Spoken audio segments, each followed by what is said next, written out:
You can lose weight and still have belly fat because the most dangerous fat isn't the one you can see. It is the fat stored deep inside your body around your organs. This is called visceral fat. And this is the fat linked to insulin resistance, fatty liver, heart disease, and why many people feel stuck.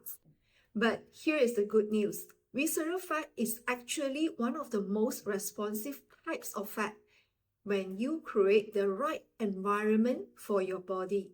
So, in this video, I'm going to show you 5 simple size bag strategies to help your body shift from fat storage into fat burning.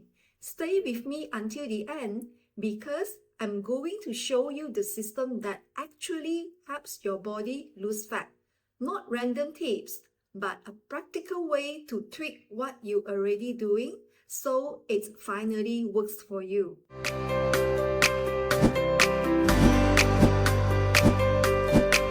Hi friends, I'm May, your go-to health coach and also a culinary medicine coach. Welcome to my channel where I share tips on nutrition, mindset, and healthy habits, all designed to help you to overcome challenges with simple, size-back strategies. Let's start with the foundation, because if you get this wrong, nothing else really works.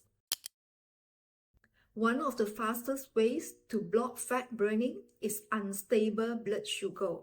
When you eat carb on its own, what we call naked carb, your blood sugar rises quickly. This leads to a spike in insulin. And insulin is your body's storage hormone. When insulin is high, your body is in storage mode, not fat burning mode. So, instead of removing carbs completely, the goal is to slow them down. For example, instead of plain toast, have toast with eggs. Instead of just porridge, add vegetables like carrots, mushroom, beans. Instead of fruit juice, choose whole food with some nuts. Now you have protein and fiber helping to slow down the glucose release, and this leads to more stable energy, fewer cravings, and better access to fat burning. Let me ask you this. Have you ever felt hungry again very quickly after a high-carb meal? That is usually a blood sugar spike followed by a crash. Now, once your blood sugar is more stable, the next step is to reduce something that quickly blocks fat loss, inflammation.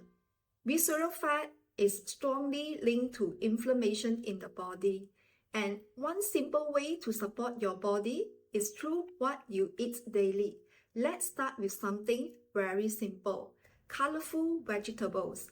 The colors you see in vegetables like orange, red, and dark green. They come from compounds called carotenoids. You don't need to remember the name, just remember this.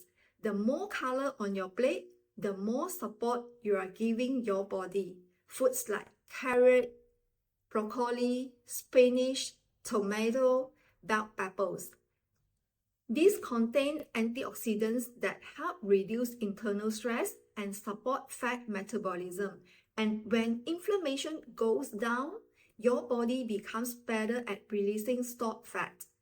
Another simple addition, green tea. Green tea contains plant compounds called polyphenols. Some studies suggest they can support fat oxidation and metabolic health. It is not a magic drink, but as part of your daily routine, it helps. We have talked about food, let's talk about movement and how to use it in a smarter way.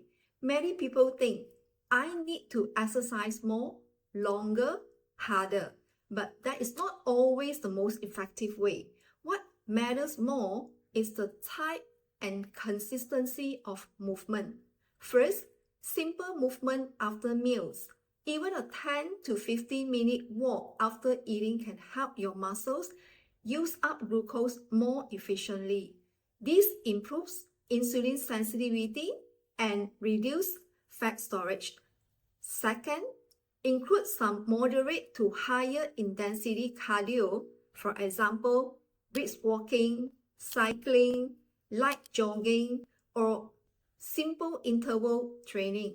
About 20 to 30 minutes per session, 3 to 4 times per week is enough to start seeing benefits. And don't forget resistance training, which you can do it in the comfort and privacy of your home. Things like body weight squats, resistance bands, light weights. For body weight exercises like squats, planks, lunges, you don't need any equipment except an exercise mat if the floor is too hard. Aim for 2 to 3 times per week. This helps build muscle, and muscle help your body burn more energy even at rest. Here is something I see very often. After exercise, some people feel like I have burned a lot of calories, so I earn more food. And without realizing it, they start eating a little more than they actually need. Not because your body needs them, but because of how we perceive the effort. And over time, this can cancel out the progress you just made. So, instead of rewarding your workout with more food, this is where awareness comes in. You don't need to starve. You don't need extreme dieting. You just need small, consistent calorie deficit. Some simple things like using slightly smaller plate, eating a little slower, pay attention to fullness can make a big difference. So, this reminds me a very powerful concept from Japan. In Okinawa, one of the longest living populations in the world, they practice something called hara hachibu. Eat until about 80% full. Not starve, not overly eat, just satisfied. This naturally helps regulate calories intake without stress. Now, if you bring all this together, there is one final piece that determines whether this works or not. This is the most important one because information alone doesn't change your body, but your daily habit do. You don't rise to your goals, you fall to your systems. If your environment support your habits, everything becomes easier. For example, when healthy food is available, you eat better. You schedule your walk, you move more. You build simple routines, you stay consistent. So, instead of chasing motivation, build a system that works for you. So, if you want your body to burn visceral fat, focus on stable insulin, lower inflammation, smart movement, small calorie deficit, and most importantly, consistency. If you had to pick just one, which of these do you think will make the biggest difference for you? Is it your food, your movement, or your daily routine? Now, here is the part most people miss. Even when you are doing all of this right, the food you choose can either speed up your results or slow them down without you realizing it. In my next video, I will show you specific foods that can help your body burn visceral fat more efficiently. Click the video here. I will see you there.